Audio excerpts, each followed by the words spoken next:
Bismillahirrahmanirrahim. Assalamualaikum warahmatullahi wabarakatuh. Waalaikumsalam warahmatullahi wabarakatuh. Alhamdulillahirabbil alamin. Wassalatu wassalamu ala asyrafil anbiya'i wal mursalin. Nabiyyina Muhammadin wa ala alihi wa sahbihi ajma'in. Wa man tabi'ahum bi ihsanin ila yaumiddin amma ba'd.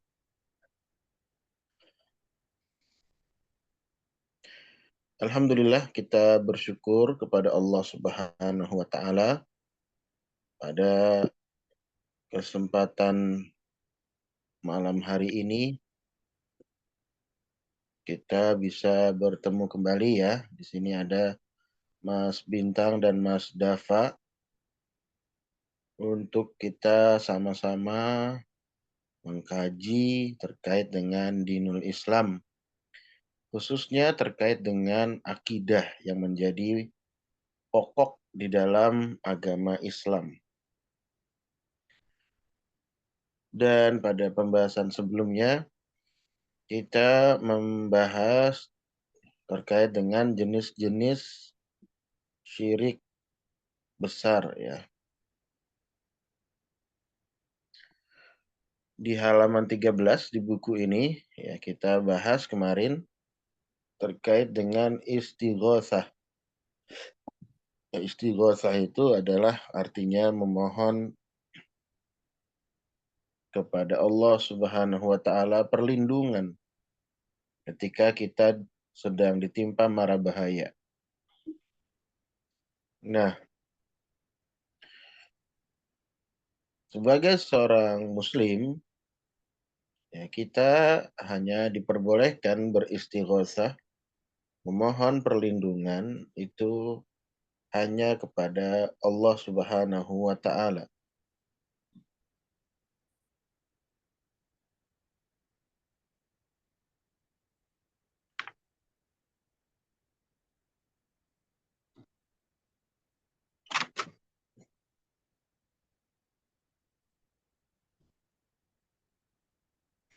Jadi kita hanya boleh beristighosah hanya kepada Allah Subhanahu wa taala.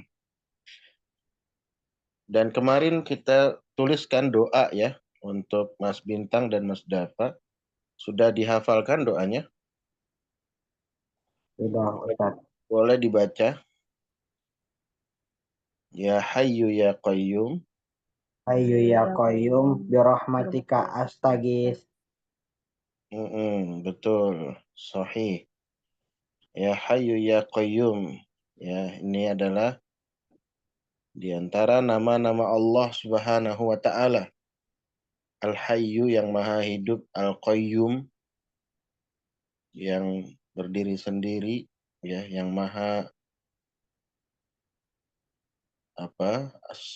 Maha berdiri sendiri, Al-Qayyum. Birahmatika astaghits. Dengan rahmatmu aku memohon perlindungan dari mara bahaya.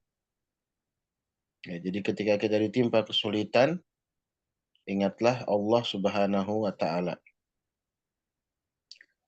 Nah, insya Allah untuk pertemuan malam hari ini kita akan melanjutkan. Di sini ada pertanyaan nomor 8.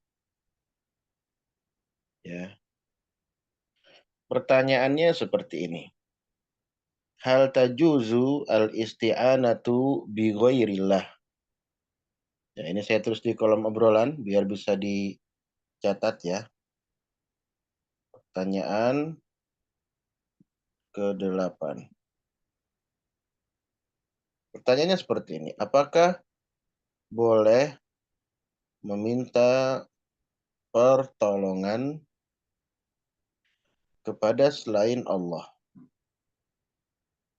Ya, jadi isti'anah itu adalah meminta pertolongan. Kita misalkan dalam sholat kita memohon pertolongan kepada Allah Subhanahu wa taala. Iyyaka na'budu wa iyyaka nasta'in. Hanya kepada Engkau kami menyembah dan hanya kepada Engkau kami memohon pertolongan, meminta pertolongan. Ya, jadi apakah boleh meminta pertolongan kepada selain Allah? Jawabannya di sini adalah la tajuz. Jawabannya tidak boleh. Wa dalilu qauluhu ta'ala, dalilnya adalah firman Allah Ta'ala, iyyaka na'budu wa iyyaka nasta'in. Surah apa ini? Ya, Al-Fatihah. surah Al-Fatihah.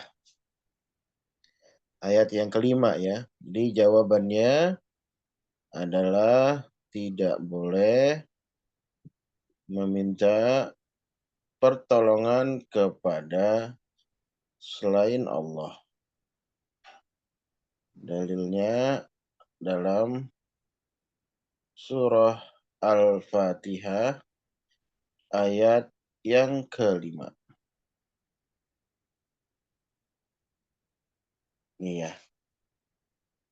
Adapun dalam hadis Rasulullah Shallallahu Alaihi Wasallam, beliau bersabda, wa qauluhu Shallallahu Alaihi Wasallam, idza sa'alta, bacanya seperti itu. Fas'alillah wa idza sta'anta fasta'in billah.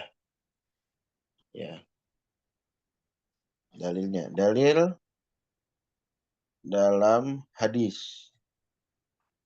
Ya, terjemahnya seperti ini. Apabila engkau meminta, maka mintalah kepada Allah. Dan apabila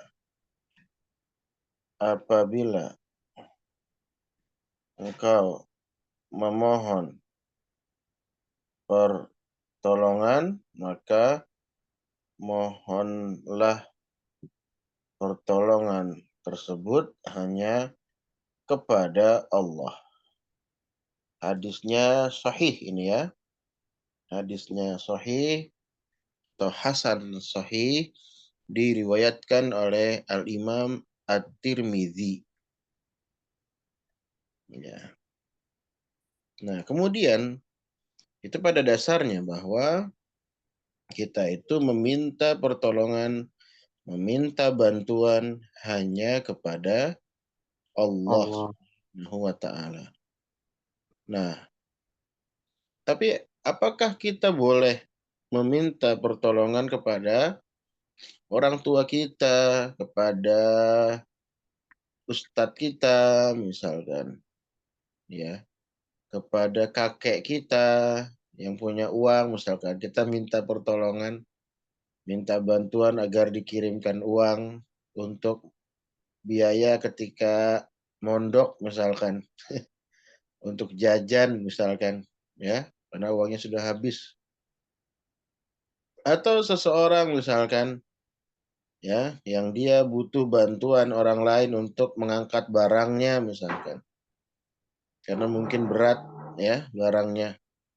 Atau ketika mogok misalkan ada orang lewat, ya minta tolong dong untuk di step motornya misalkan. Boleh nggak yang demikian? Jawabannya boleh. Jawabannya boleh.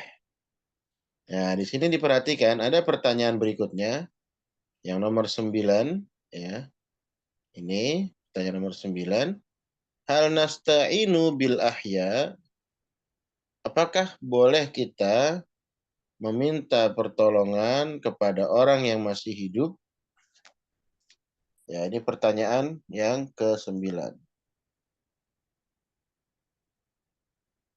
Apakah boleh meminta pertolongan kepada orang yang masih hidup? Jawabannya boleh.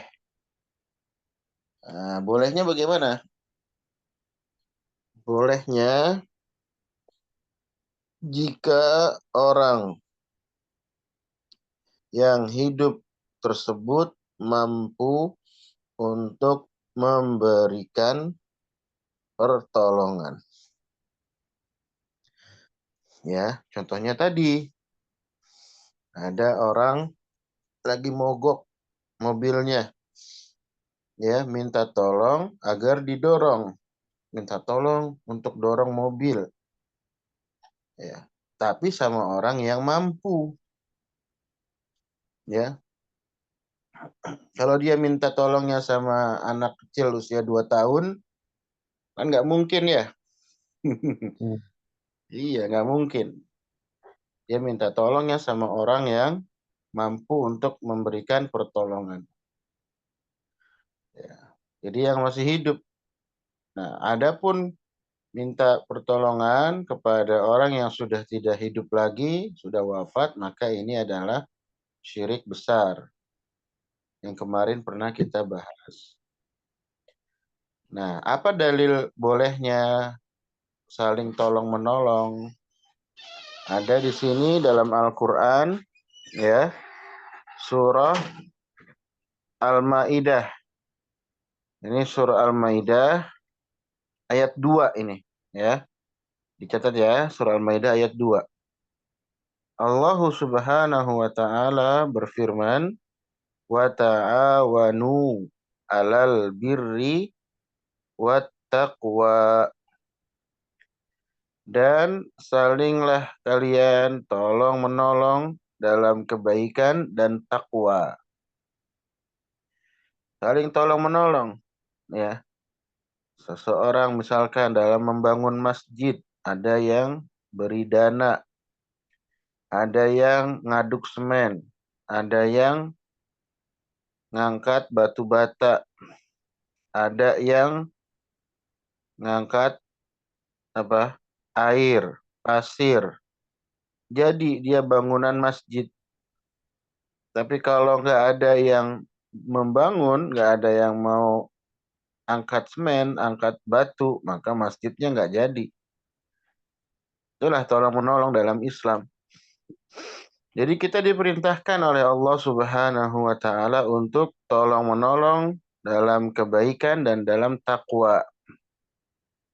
Kita misalkan mengingatkan orang lain untuk sholat tepat waktu, itu juga menolong menolong orang lain untuk berlebih bertakwa lagi kepada Allah Subhanahu wa taala. Ya kita menolong orang lain, membantu yang lagi kesusahan. Dia nggak punya uang untuk makan. Kita kasih mungkin 10.000 untuk beli nasi bungkus, 15.000 untuk nasi bungkus dia makan. Itu tolong menolong dalam kebaikan dan takwa. Kenapa? Bisa jadi ketika dia tidak punya uang, dia dalam keadaan lapar. Kalau imannya kurang, bisa jadi mencuri. Betul apa betul? Tuh. Ya, kalau orang imannya kurang, uang nggak punya, dia nyari jalan pintas. Yang ada dia mencuri, yang ada dia nanti pinjol, pinjaman online. Ujung-ujungnya nggak bisa bayar, banyak yang gantung diri karena stres. Nah, kita bantu, yang kita bisa bantu. Ya, ada orang yang sekolahnya terputus karena nggak ada biaya. Kita bisa beliin dia buku, sebagian yang lain beliin dia baju, yang lainnya lagi mungkin ya bayar SPP-nya. Nah, ini semua adalah tolong menolong dalam kebaikan dan takwa, ya. Jadi banyak sekali kita amal-amal kebaikan di dalam Islam. Maka Allah Subhanahu wa taala mengingatkan agar kita saling tolong menolong. Nah, adapun dalam hadis Rasulullah Shallallahu alaihi wasallam yang di bawah Hmm. ini, waqala sallallahu alaihi wasallam, wallahu fi aunil abdi. Ini baca hadisnya begitu. Wallahu fi aunil abdi, maka nal abdu fi auni akhihi. Rawahu Muslim. Ya. Nah, saya tulis dulu yang tadi ya terjemahnya. Jadi dalil bolehnya ya meminta pertolongan kepada orang yang masih hidup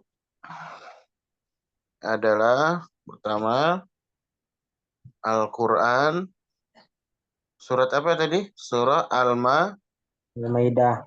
Al-Maidah ayat 2 ya. Yaitu bahasa Indonesianya ya, wa ta'awanu, dan saling tolong menolonglah kalian dalam kebaikan dan taqwa. Ayat itu kalau kita mau baca dilanjutkan ada sambungannya. Wala ta'awanu 'alal ismi wal udwan. Dan janganlah kalian saling tolong-menolong dalam perbuatan dosa dan juga permusuhan. Ya, saling menolong untuk membenci orang lain ini tidak boleh. Ya, tolong menolong hanya boleh dalam kebaikan dan takwa. Adapun dalil dalam hadis ya, yaitu hadis diriwayatkan oleh Imam Muslim ya, Rasulullah Shallallahu alaihi wasallam bersabda, artinya seperti ini. Wallahu fi aunil abdi, dan Allah senantiasa menolong hambanya selagi hamba tersebut menolong saudaranya. Ya, ini hadisnya. Coba kita perhatikan dulu hadis ini. Hadis yang sangat mulia, hadis yang sangat agung dari Nabi kita Sallallahu Alaihi Wasallam. Ya, sambil dicatat ya, Mas Bintang dan Mas Dafa, dicatat terjemah hadisnya. Saya mau jelaskan dulu hadisnya ini. Maksudnya apa itu? Kata Rasulullah Shallallahu Alaihi Wasallam, ya, bahwasanya Allah itu akan menolong hambanya selagi hamba tersebut menolong saudaranya. Jadi ketika kita membantu orang lain, ya, maka yang akan membalas perbuatan kebaikan kita itu bukan orang lain tersebut. Ya, bukan orang yang kita bantu itu, bukan. Ya, tetapi yang akan memberikan ya bantuan kepada kita adalah Allah Subhanahu wa taala. Dan inilah konsep di dalam Islam bahwa kebaikan yang kita lakukan, amal soleh yang kita lakukan, itu pada hakikatnya adalah untuk diri kita sendiri, bukan untuk orang lain. Ya, kita sedekah, kita ngasih orang, ya 10.000, 20.000, 50.000, 100.000. Pada hakikatnya uang yang kita sedekahkan itu untuk diri kita, ya. Kapan? Di akhirat kelak. Ya, di akhirat kelak ketika Allah Subhanahu wa taala nanti akan memberikan pahalanya dari sedekah yang kita keluarkan. Kita menolong orang lain yang sedang kesusahan. Ya. Nanti suatu saat ada orang yang menolong kita. Pada hakikatnya yang menolong kita itu bukan manusia, tapi Allah Subhanahu wa taala melalui orang tersebut. Ya, jadi jangan ragu untuk berbuat kebaikan. Ya, jangan kita mikir-mikir dulu, selagi kita mampu, selagi kita bisa, ya kita berikan.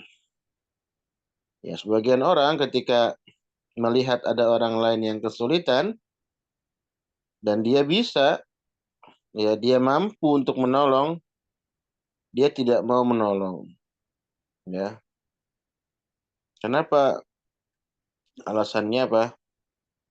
Biar orang lain dulu. Ya. Masih banyak tuh yang mau bantuin. Saya mah belakangan aja.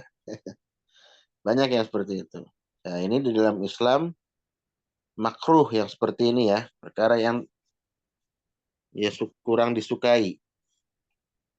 Kenapa? Ada di dalam Islam itu al-ithar, ya, al-ithar fil ibadah makruh ya. Jadi ketika kita mendahulukan orang lain dalam hal ibadah itu makruh ya. Contoh misalkan ini contoh nih. Ketika kita sholat di masjid ya, kita sholat di masjid, sholat wajib yang 5 waktu ya, itu kita harus bersegera untuk masuk saf yang paling depan selagi bisa. Nah, sebagian orang Indonesia itu malah apa? Mempersilahkan orang lain ya. Silahkan Pak di depan. Ya, silahkan. Ya, saya di sini aja. Ini makruh. Ya, tidak disukai yang demikian. Kenapa? Karena Allah Subhanahu wa taala berfirman, ya, fastabikul khairat. Berlomba-lombalah kalian dalam kebaikan, ya. Sama kayak kita misalkan duduk di majelis ilmu, ya. Kalau kita datangnya duluan, kita duduk paling depan, depan ustadznya. Jangan kita, nah nanti aja lah, biar yang lain duluan. Ya, jangan. Ya, kenapa? Karena kita diperintahkan untuk berlomba-lomba dalam kebaikan. Ya, ini adalah apa tentang isti'anah. Baik, pertanyaan berikutnya. Insya Allah kita batasi sampai poin ke-10 ini ya. Karena ini panjang nanti pembahasannya. Jadi malam ini ada 3 poin. Poin pertanyaan tadi yang 8, yaitu apa? Apakah boleh meminta pertolongan kepada selain Allah? Ya. Kemudian pertanyaan ke-9, apakah boleh meminta pertolongan kepada orang yang masih hidup? Jawabannya boleh. Nah, pertanyaan ke-10 ini, ya, bahasa Arabnya saya bacakan dulu. Hal yajuzu an-nadhru li ghairillah. Hal yajuzu, apakah boleh bernazar kepada selain Allah? Bernazar kepada selain Allah. Nazar, pernah ada catatannya? Siapa yang ingat? Pernah nggak dicatat nazar itu apa? Nah, Ya, coba dibacakan. Nazar adalah sebentar. Enggak.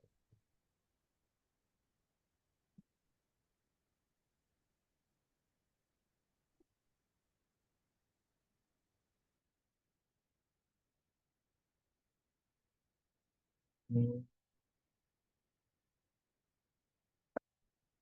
gimana? Sudah ketemu catatannya? Apa itu nazar?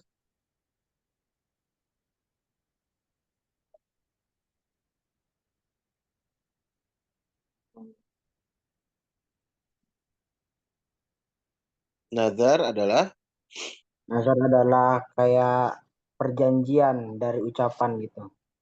ya, nazar adalah berjanji, ya, betul ya, berjanji melakukan suatu hal yang pada asalnya Oke. bukan kewajiban. Nah, ini nazar. Berjanji melakukan suatu hal yang pada asalnya bukan kewajiban. Ya, karena dia sudah berjanji, maka ya hal yang bukan wajib tersebut menjadi wajib. Contohnya Mas Bintang nih, ketika sekolah misalkan bilang kalau saya nanti dapat matematikanya 100, maka saya mau puasa Senin Kamis. Puasa Senin Kamis hukumnya apa? Sunnah. Sunnah, bukan wajib. Tapi ketika sudah diucapkan seperti itu, dan nanti dapat matematikanya 100, ya, maka puasa Senin Kamis menjadi wajib bagi Mas Bintang. Ya, jadi itulah nazar.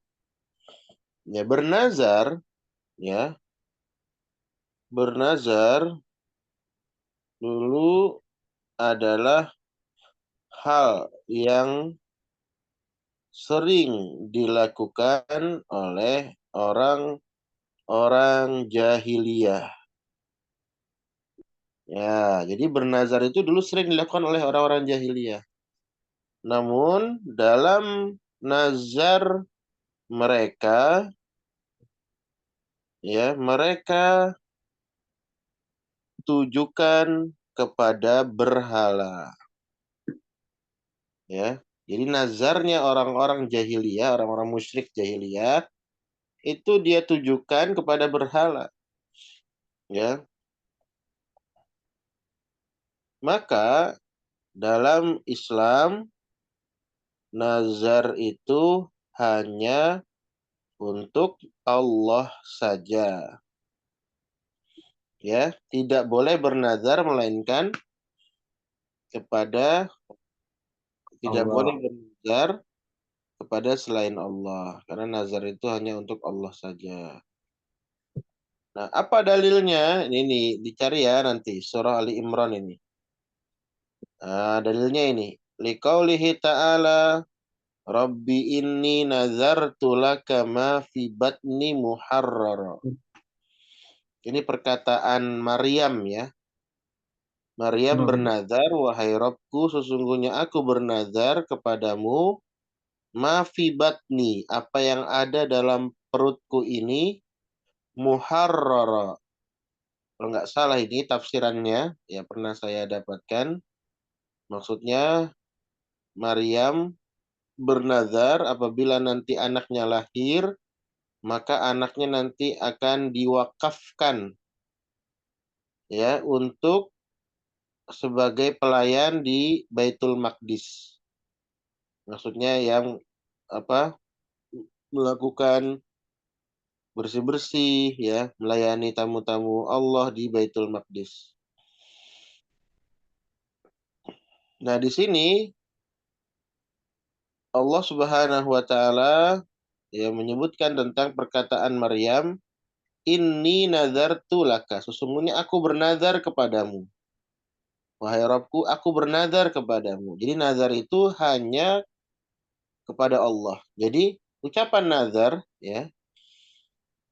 ucapan nazar yang benar adalah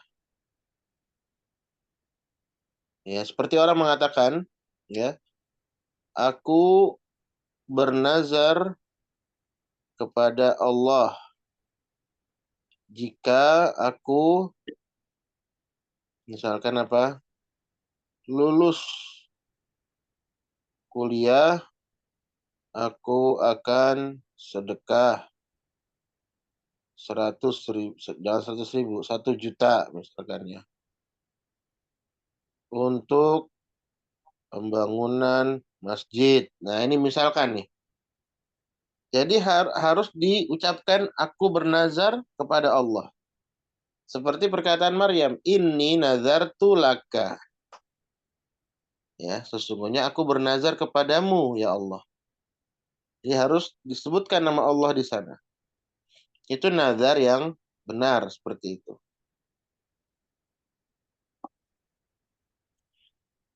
Orang-orang jahiliyah itu bernazar disebutkan nama berhalanya. Ya, seperti orang jahiliyah misalkan mengatakan aku bernazar kepada Lata, Uzza, Manat, dan seterusnya. Ya, mereka suka bernazar. Nah, dalam Islam, ya, kita tidak boleh sering-sering bernazar. Iya, jadi meskipun nazar ini adalah ibadah, ya, nazar itu ibadah apabila nazarnya diperuntukkan untuk Allah. Yang dia sebutkan nama Allah di sana. Tapi tidak boleh sering-sering bernazar. Mengapa? Karena ya, nazar itu disebutkan dalam hadis yang lain bahwasanya wa innama yustakhraju minhu al-bakhil.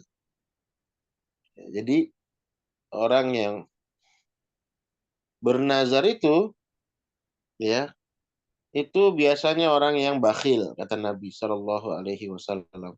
Bakhil itu pelit. Karena kalau dia nggak nazar, dia nggak sedekah. Ya, karena dia bernazar dulu tuh, maka jadi sedekah dia. Semestinya kalau dia mau sedekah, sedekah aja, nggak nunggu harus kalau lulus ujian, kalau lulus kuliah, ya kan? Sedekah, sedekah aja. Nah, itu makanya. Jadi nazar itu jangan terlalu sering. Dan kalau sudah bernazar harus ditunaikan, harus dilakukan. Nah, sebagaimana dalam hadis ini, wa qauluhu sallallahu alaihi wasallam, sabda Rasulullah sallallahu alaihi wasallam, man nazara an yuti Allah fal yuti'hu. Siapa yang bernazar dalam rangka mentaati Allah, maka hendaklah dia mentaatinya. Maksudnya apa? Dia tunaikan nazarnya. Contoh tadi, aku bernazar kepada Allah apabila aku lulus kuliah, ya, maka aku akan infak 1 juta untuk pembangunan masjid, misalkan. Ya, ini taat kepada Allah, maka wajib ditunaikan. Wajib ditunaikan. Tapi ada di sana nazar-nazar yang sifatnya maksiat. Maka Nabi Shallallahu Alaihi Wasallam beliau sebutkan, "Waman nazara an yu'siyahu fala ya'sihi." Siapa yang bernazar untuk bermaksiat kepada Allah, maka janganlah ia bermaksiat. Ya, contoh misalkan bermaksiat, orang bernazar, nazarnya sudah betul kepada Allah, tapi isinya maksiat. Ya, saya bernazar kepada Allah, kalau saya lulus, saya nggak mau puasa Ramadan. Ini maksiat, dosa, ya dosa besar. Maka yang seperti ini, jangan dia tunaikan nazarnya. Harus dia batalkan nazarnya. Ya, dibatalkan nazarnya, jangan dia tunaikan. Ada suatu ketika terjadi di zaman Rasulullah Shallallahu Alaihi Wasallam, yaitu seseorang dia bernazar. Ya, kalau dia seperti ini, dia akan berdiri di terik matahari. Ya, berdiri ya di teriknya matahari ya. Kalau di Madinah itu panasnya beda dengan di mana? Di Tangerang ya, Mas Bintang ya. Iya, Ya, kabupaten. Tangerang, Bekasi ya panas, tapi masih lebih panas Madinah kalau di musim panas. Bisa sampai 40 derajat. Di Mekah apalagi panas ya. Jadi ketika itu dia bernazar untuk berdiri di siang bolong ya, di terik matahari. Maka kata Nabi Shallallahu alaihi wasallam, ya, siapa yang bernazar dalam rangka mentaati Allah, maka hendaklah dia tunaikan nazarnya. Siapa yang bernazar untuk maksiat kepada Allah, jangan ia bermaksiat kepada Allah. Maka orang tersebut disuruh oleh Nabi SAW agar tidak menunaikan nazarnya. Padahal ya, ya berdiri di siang bolong itu bukan merupakan kemaksiatan, tapi itu membahayakan diri seseorang. Bisa sakit orang ya kalau dia panasan gitu di kota Madinah. Dia berjemur seperti itu, ya, maka Nabi mengatakan agar dia tidak menunaikan nazarnya. Jadi nazar itu yang amal ketaatan saja. Ya, kalau misalkan kalau saya misalkan ya ada seorang mengatakan apa kalau saya, aku bernazar kepada Allah kalau saya masuk ya ke perguruan tinggi tertentu disebut misalkan di kampus-kampus tertentu ya maka saya akan umroh misalkan itu ibadah atau mengajak umroh kedua orang tua nah ini ibadah maka tunaikan tapi banyak orang Indonesia nazarnya itu nazar yang ya dikatakan ibadah bukan dikatakan ya maksiat juga sebetulnya tidak maksiat secara keseluruhan tetapi perkara yang menjerumus kepada kemaksiatan banyaknya apa bernazar misalkan jalan kaki ya kalau si Anu menang jadi presiden ya maka dia akan jalan kaki dari Surabaya ke Jakarta nah, ini nazar yang tidak benar jangan ditunaikan karena ini akan memberatkan ya, jalan kaki dari Surabaya ke Jakarta bisa 2 bulan ya atau banyak orang yang nazar cukur rambut sampai botak ya kalau Inter Milan menang maka saya bernazar akan cukur rambut sampai botak ya ini nggak ada kaitannya yang seperti ini jangan ditunaikan ya orang harus banyak belajar lagi ya terkait dengan agama Allah ini jangan dia bermain-main yang terkait dengan nazar karena nazar itu pertama syaratnya untuk Allah nggak boleh untuk yang lain kalau dia nazarnya untuk yang lain syirik jadi nazar kepada Allah Subhanahu Wa Taala ya yang kedua nazarnya dalam rangka ketaatan ibadah nggak boleh dia nazar kalau klubnya menang ya Barcelona apa itu klub-klub bola maka dia akan begadang ya minum minuman keras misalkan atau menghabiskan rokok berapa bungkus misalkan nah ini nazar maksiat ya ya nggak boleh dia laksanakan ya harus kita pahami jadi nazar itu ibadah maka karena nazar itu ibadah nazar itu hanya untuk Allah yang kedua nazar ya isinya harus berupa amal ketaatan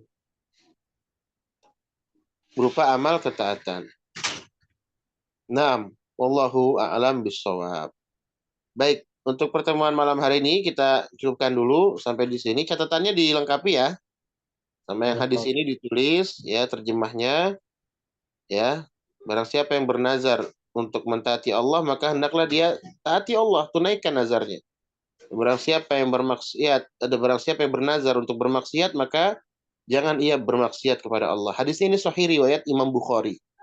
Hadis sahih riwayat Imam Bukhari dan dicari nanti surah Ali Imran ini ayatnya yang keberapa yaitu firman Allah Subhanahu wa taala Rabbi inni nadartu laka ma fi batni muharrara dicari ayat Ali Imran ini awal-awal ya surah Ali Imran ayatnya berapa baik untuk malam hari ini kita cukupkan sampai di sini mudah-mudahan bermanfaat ada 3 poin nanti catatannya dikirimkan seperti biasa lewat WhatsApp ya kita tutup majelis kita dengan doa kafaratul majelis. Ya. Subhanakallahumma wa bihamdika asyhadu an la ilaha illa anta astaghfiruka wa atubu ilaik. Assalamualaikum warahmatullahi wabarakatuh.